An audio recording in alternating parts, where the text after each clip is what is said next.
La explicación es universal, pero ¿cumple su función ahora que la mayoría de los conflictos no son internacionales? Mariate Ramos, en Contexto.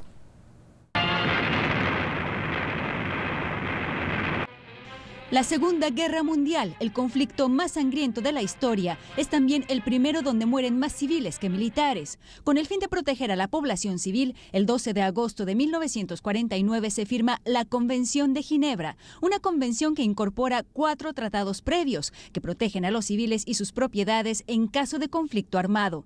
Todos los países del mundo la ratifican y se comprometen a limitar las atrocidades de la guerra. Pero, ¿la cumplen? Encontramos los cadáveres y están obviamente los testimonios del CTI de cómo fueron hallados. No fueron muertos a tiros, sino fueron muertos a garrote, vendados y están maniatados. Es algo de lo que ha ocurrido en Colombia, donde la guerrilla ha tomado como rehenes a civiles y ha matado a miles de ellos con las minas o explosivos sembrados para proteger cultivos de hoja de coca y sus campamentos. De los conflictos actuales en el mundo, el 90% de las víctimas son civiles. En la República Democrática del Congo, por ejemplo, la guerra civil ha causado millones de muertos y desplazados, además de cientos de víctimas de violencia sexual. Un año después de la guerra entre Georgia y Rusia, cientos de civiles siguen sufriendo los efectos de la contienda. En la Franja de Gaza, cientos de palestinos han muerto a manos de las fuerzas israelíes, la mayoría víctimas de homicidios ilegítimos. Otros cientos han visto demolidas sus casas. Grupos armados palestinos también han cometido abusos. La población mundial no parece convencida de la utilidad de la Convención de Ginebra. Una encuesta realizada por Gallup para la Cruz Roja revelaba el año pasado que el 55% de las 53.200 personas encuestadas decía haber oído algo sobre los convenios de Ginebra, mientras un 37% no conocía su existencia, y entre los que sabían que existen, el 49% opina que no cumplen su función. La Cruz Roja defiende su plena vigencia. Sería erróneo pensar que la regla es la violación de la ley y que el cumplimiento y respeto de las convenciones es una excepción. Es exactamente al contrario, argumenta el presidente del Comité Internacional de la Cruz Roja, Jacob Kellenberger.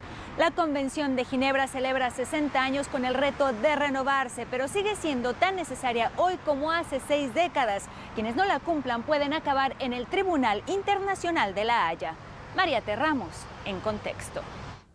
Pues vamos a regresar con Carlos Rajo para hablar más a fondo de esta Convención de Ginebra. Carlos, ¿será cierto que es una cuestión de perspectiva cómo se están dando estos abusos? ¿Es cierto que es más efectiva de lo que no lo es?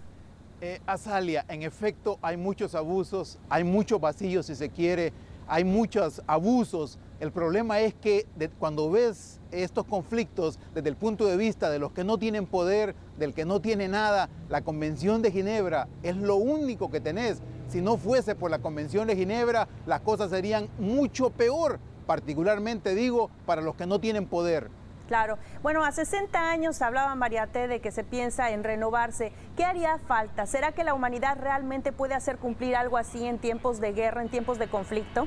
Bueno, por un lado, Azalia, hace falta que se regulen una serie de cosas legales, como el hecho de que se defina claramente cuál es la población civil, quiénes son los que están en un conflicto o no. Ya ves que, por ejemplo, en Gaza, Israel llega, te bombardea un lugar y dice, perdón, es que los que estaban ahí parecían que eran de Hamas y entonces se vale. O incluso Estados Unidos en Afganistán bombardea un lugar y dice, no, es que parecían talibanes, o atacábamos a un talibán y sucede que habían 100 gentes, lo siento mucho. Eso por un lado, en términos legales, pero en efecto lo que hace falta es una cuestión política. Al final de cuentas muchas veces no se respetan porque los poderosos del mundo, las grandes potencias, simple y sencillamente cuando no les conviene, hacen que no se cumplan las convenciones de Ginebra. ¿Estamos hablando entonces de otro recurso que nada más está puesto ahí para cuando nos conviene?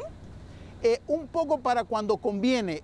Quisiera poner un caso de esto de los poderosos para que no se vea que estoy hablando ahí en abstracto. Estados Unidos, no obstante que este es un país que respeta la ley, este es un país en el cual todos vivimos aquí como sociedad basados en el respeto a la ley, hay que decir que cosas como Guantánamo, como Abu Ghraib, como el mandar a los presos a otros países para que los torturaran, muchas de esas cosas deslegitimaron, le movieron el piso, le metieron veneno a toda esta idea de las convenciones, porque en cualquier lugar que llegas ahora del mundo te dicen, pero si es que ni Estados Unidos la respeta, ¿por qué las vamos a respetar nosotros? Claro, pues son agujeros en la ley que aprovechan en algunos casos, ¿no? Que hacen que todo lo demás pierda credibilidad. Carlos Rajo, muchísimas gracias. Un tema bastante importante. 60 años precisamente, y los testimonios de más de 4,000 personas afectadas